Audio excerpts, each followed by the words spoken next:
Residents of Michoacan, a western state that has been hammered particularly hard by narco violence, felt abandoned and powerless in the face of criminal groups like the Cartel Jalisco Nueva Generación.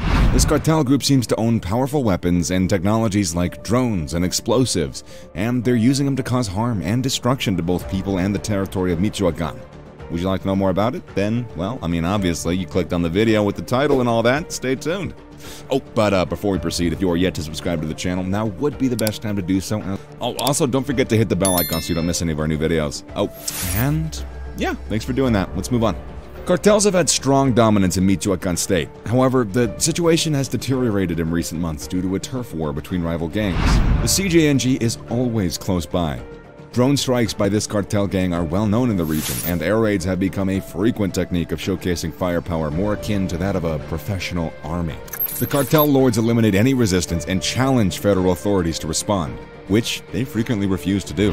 It's not uncommon to read in the local press about places that have been abandoned by the police and just overrun by armed traffickers.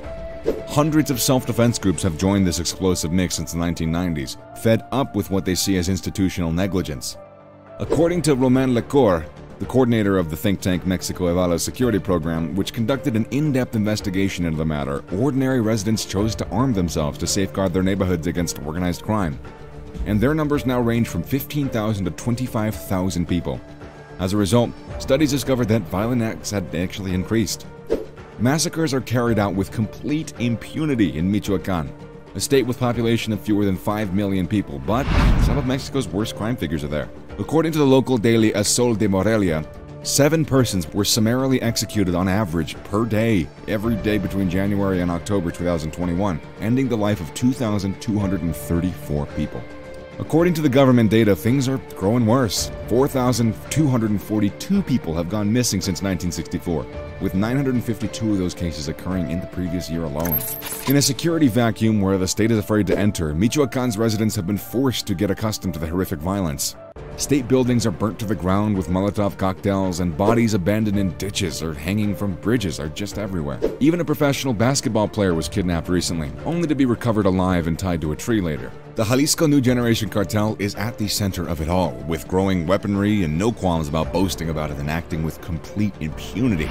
A video shot by a drone controlled by the Jalisco New Generation cartel, CJNG in Spanish, went viral in mid-January. The drone could be seen dropping 3 bombs on Tepalcatepec, a Michoacan municipality that has heavily been impacted by narco violence. These types of attacks have been occurring every few months throughout the state for the previous few years. According to Lecour, who has spent his time in prison with young people as part of his studies, this is a concerning trend. There's a shift in the landscape, but the major question is, what does it all mean? When compared to the levels of violence in Michoacan, I believe it's just another technique in a toolbox that includes everything from murder to forced disappearances to torture and extortion. An explosion occurred first, followed by flames and then smoke. Hundreds of people can be seen fleeing from what appear to be cottages hidden among the trees. Bombs fall on the settlement, and the camera zooms in to reveal a yellowish forest engulfed in flames. This footage lasts 2 minutes and 20 seconds. The drone camera zooms in and out of the flames, as well as panicked residents fleeing. At 1 minute and 18 seconds, the camera begins to rotate erratically, and soon only hazy images can still be seen. The drone has been shot down by the locals. According to the publication El Universal, this is how the footage was obtained. That wasn't the only attack of the day. The cartel began an offensive on many towns within the same municipality. 2 members of a local self-defense group can be seen armed and hiding behind a tree trunk in another video, and the coke smuggler's gunfire pings around them. And one of the men takes up his weapon and attempts to fire back, but the cartel's firepower is too superior, and they're forced to run. The scene then shifts to a high-octane chase through the woods with gunfire reverberating in the background. Tepalcatepec's mayor, Martha Laura Mendoza, was heard appealing for aid from authorities in another video released on social media a few weeks ago. We've experienced 4 months of instability in Tepalcatepec.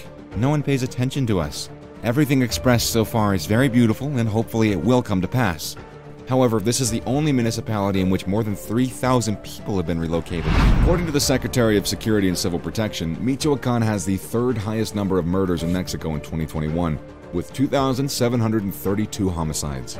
Rival cartels, including CJNG, Cartelos Unidos, and what's left of La Familia Michoacana and Caballeros Templarios, have been fighting for control of the state for years, with local self-defense groups getting involved as well. According to Lecour, drones killed no more than 5 individuals in Michoacan last year. I agree that the deployment of drones is concerning, but when we consider the hundreds of people that die in the state each year, the impact is still minimal. Expert in violence Cecilia Farfan Mendez, the chief of security at the Center of Mexico-U.S. Studies at California University in San Diego, agrees. While more drones may be seen in the future, I don't believe that they'll be a significant component of how the cartels operate. I find it fascinating that they're both broadcasting this and that video of the drone footage has both been disseminated. The goal is for it to be noticed. Having a video from a drone is both dazzling and obscene, but it's unclear whether this has significant repercussions that we'll see in the future. What's concerning is that now we have hard evidence showing the general public believes organized crime groups have more weapons than the Mexican military, which is incorrect. She says, indeed, the cartel's drones are not combating drones, but rather commercial devices that anybody with enough money could buy for a few $100s online. And from there, it's not too difficult to turn the drone into a weapon. The drone is fitted with a hook that can be controlled remotely via telephone, and then a bomb is dropped on it. With duct tape, a plastic cup is attached to the device, acting like a parachute and giving it the look of a badminton shuttlecock. The explosive is detonated once the drone has passed over the target. This is the type of commercial device that was used to bomb Tepalcatepec. Even the explosives were created at home. Based on the size of explosion, it appears to be a C4, but it's not impossible to build homemade explosives if you have ingredients and a coke lab, says Daniel Gomez Tagle, a police and military equipment expert.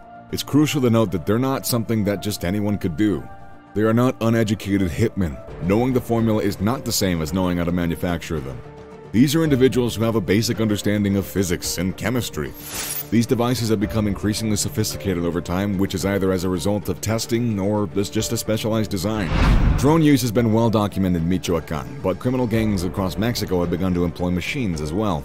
According to LeCour, teachers are even employed to educate teenage gang members on how to utilize crewless aerial vehicles. According to Chris Dalby, managing editor of Insight Crime, an investigative website focused on organized crime, the deployment of drones is clearly an element of power and status. It's a strong symbol that you have money, and Michoacan has a lot of money. He continued, the Jalisco cartel has a keen awareness of marketing's effectiveness. When compared to conventional weaponry and explosives, drones are a highly ineffectual manner of killing. Being bombarded from the air was extremely painful for the people of Tepalcatepec. Locally, in places where they're employed, they can be a potent intimidation tool. Drones have also gotten more popular just in general life, according to the statistics website Statista. The number of unmanned aerial vehicles registered in Mexico increased by 2,000% between 2016 and 2019, and this number is anticipated to rise. LeCour explained, it's a pleasant tool that a lot of people use, even in rural areas, because it allows you to watch your property and manage construction projects. Drones have become fashionable in the world of arms trafficking. It was 15 years ago that it was fashionable to dress like a rancher. At least in Michoacan, it's now fashionable for organizations to dress like special forces. A look pioneered by the Zetas: boots, high-caliber weaponry, Kevlar, uniforms.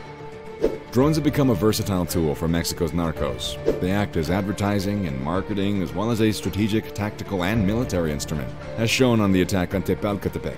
I can see how dropping a bomb with a drone, filming it, and then sharing the footage may feel like something out of a video game. In terms of propaganda, it's incredibly appealing and enticing. You're not only sending a message to an enemy group, you're also the cool guy if you film the video, and that's highly regarded.